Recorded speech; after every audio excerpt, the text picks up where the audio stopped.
So today's vlog mga master, no? Meron tayong tanggap dito. Ito Sony. So 2 blinks error to mga master. Kung mapapansin nyo yung kanyang error ay dalawa, 1, 2. Yan, binilang natin, no, dalawang blink ng red light, 1, 2. Ayan.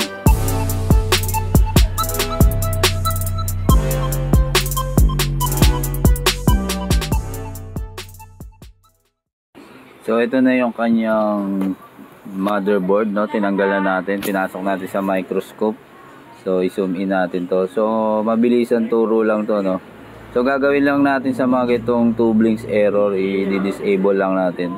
Papasok sa MCU. So magtatanggal tayo ng dalawang resistor. So ayan mga master, itong dalawang resistor na to, yan yung ating tatanggalin. Yung gunihiwitan natin, no? Tapos pag natanggal nyo itong resistor na dalawa, yan, i-jumper nyo naman papunta dito sa kabila.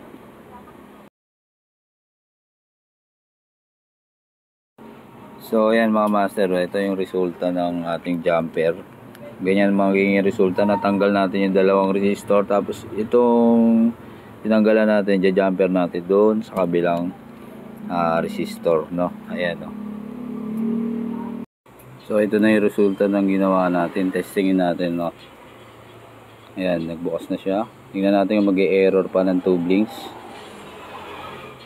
Ayan, okay na siya mga master, no? So dumiretso na yung kanyang supply. Testingin na lang natin to, lagyan natin siya ng video. Yun lang, hanggang dito lang tayo mga master. Isang taon yan eh. Tagal. Okay na yan, boss. Hindi, gagamitin lang naman pang TV sa video ako.